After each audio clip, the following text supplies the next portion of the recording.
Hello everybody, welcome back. Today as well we have got you another video. In this video I'll show you how you can set up and use WeChat. But before that, please do make sure to like our video, subscribe our channel, and yes, without any further delay, let's get started. So for that, first of all, simply go ahead and go to App Store and make sure your app is downloaded and tap on option of open.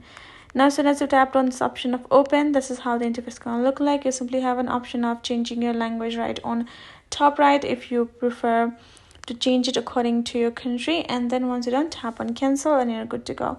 Now go ahead, tap on this option of login. So for that you have to have account. So since we are using this for the first time, we're going to go to sign up. Now you will have option of sign up with Apple, sign up with Facebook, two option.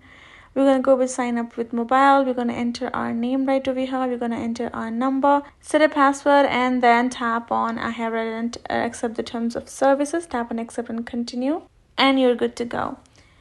Then that is basically it for the number one. Otherwise you can choose to do it with your Apple ID. You can choose to simply sign up with your Facebook as well, but with Facebook and Apple ID as well, it will simply ask you to provide your number at last for the verification purposes. You have to simply again provide your number, set a password for yourself, and tap accept and continue, and you're good to go. That's how you will be able to set up your account and use WeChat. But hope this video helped. Thank you so much for watching, and I'll see you guys in the next video.